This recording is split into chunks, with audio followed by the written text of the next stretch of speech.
Hello everyone, my name is Ishan Sharma.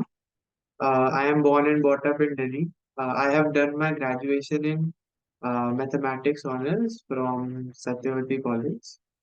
After that, I have done MSc. I have done MSc in statistics from NU, but I took a drop, and later on I qualified JAM 2023 exam, and I ended up taking admission in MSc Statistics IIT Kanpur. Also, I got 17 rank in GATE exam. So today I'll be sharing some tips and tricks that may be beneficial for you. So I get a lot of questions from people regarding how to get good marks in GATE statistics. That's why I am making this video. So uh, let me ask some questions that others have asked me. What study materials and resources did you find most helpful in preparing for GATE statistics? सो जैसे कि gate exam जो होता है उसका जो 60-70% syllabus होता है वो जैम वाला ही होता है। तो मैंने एक बार पहले भी जैम का अटेम्प्ट दिया था। तो उसमें मैंने काफी हद तक जो सारा सिलेबस था वो कवर कर लिया था। लेकिन प्रॉब्लम क्या हुई थी कि जैसे मॉक टेस्ट बहुत ज्यादा नहीं दिए थे, या जैसे गेट कैलकुलेटर के यूज टू नहीं था मैं ज्यादा। तो ये जो चीजें रहती हैं छोटी छोटी वो इतनी अप टू द मार्क नहीं थी, इसलिए फर्स्ट अटेम्प्ट में मेरा नहीं हुआ।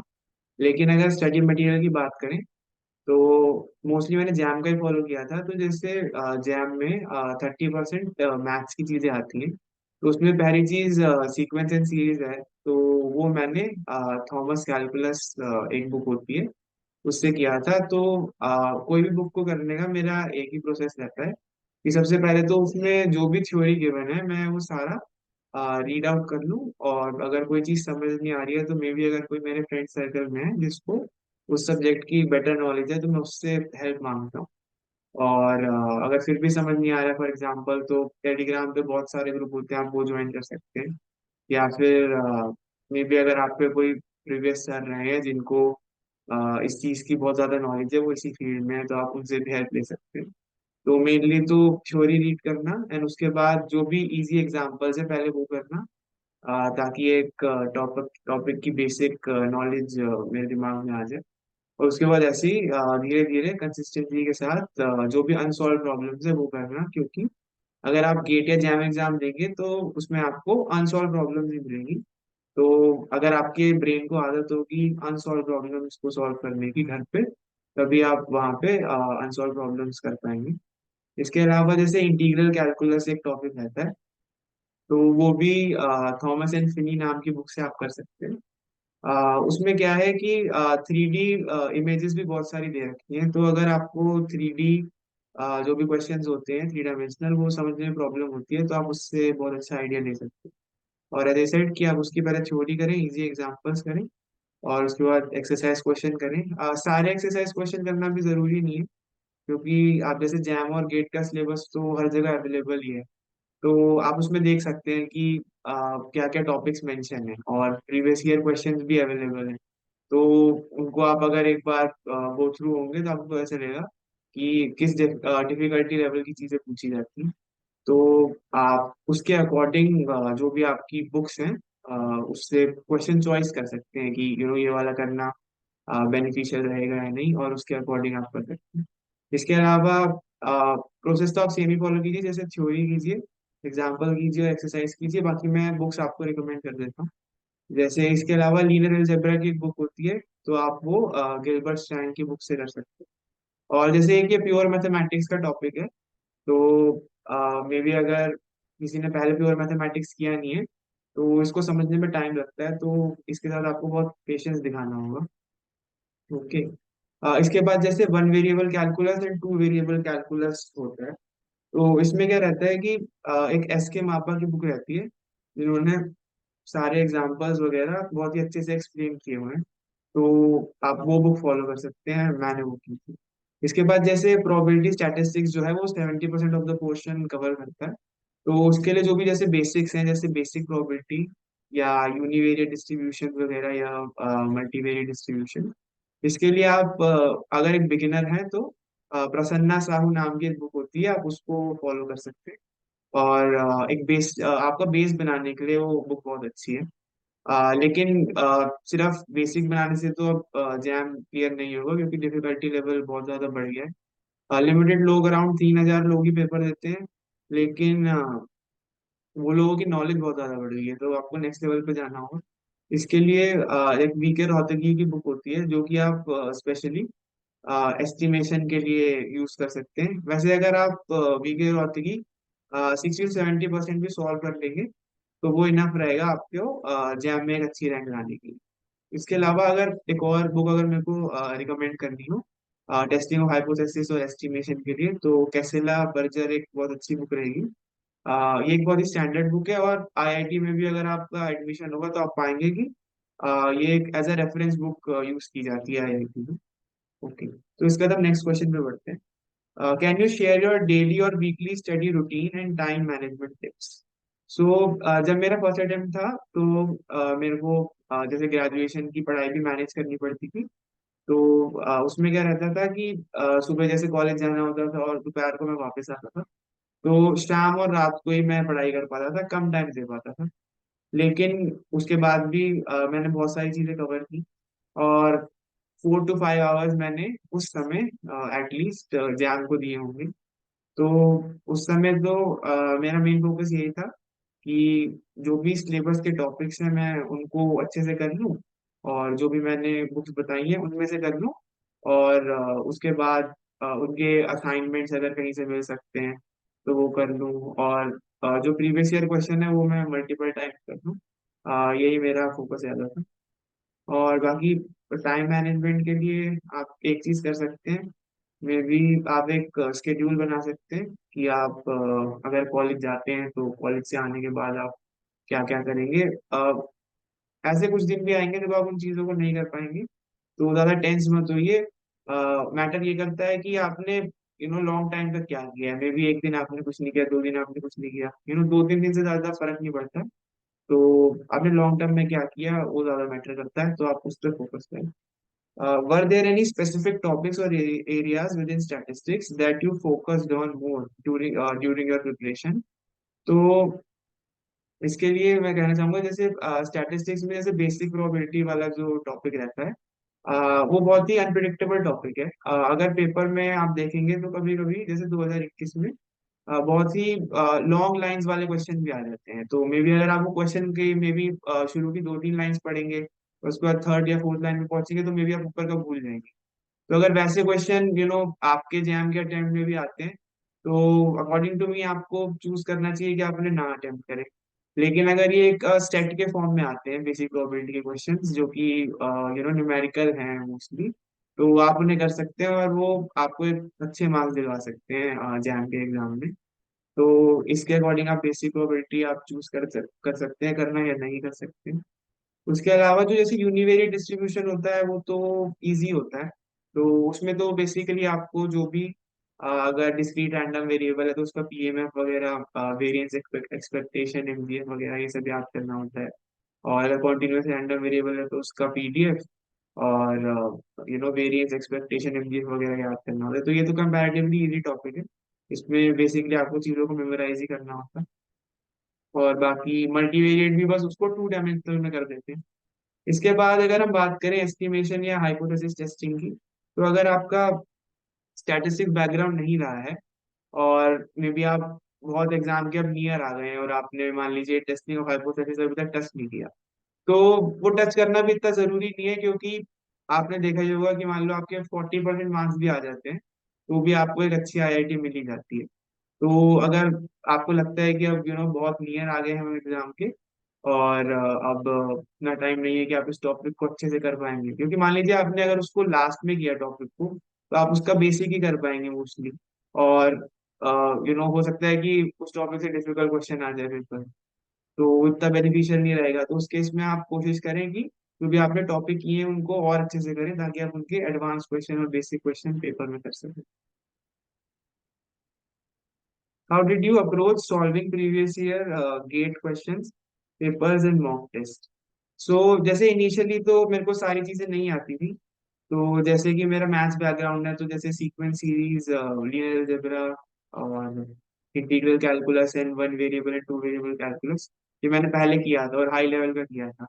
तो मेरा फोकस यही रहता था कि जब भी मैं जैसे मॉक टेस्ट वगैरह दूं, तो पहले इन पे अटेम्प्ट करूं, इन क्वेश्चंस को अटेम्प्ट करूं, ताकि मेरा कॉन्फिडेंस बढ़े। और मतलब कॉन्फिडेंस अच्छा रहना चाहिए, क्योंकि ये इम्पोर्टेंट नहीं है कि आपके 100 मार्क्स आ रहे हैं या नहीं। जो भी आपने टॉपिक्स अच्छे से किए हैं, अगर उसमें भी आपके फुल मार्क्स आ रहे हैं, तो आप एक अच्छी रैंक लेके आ सकते हैं।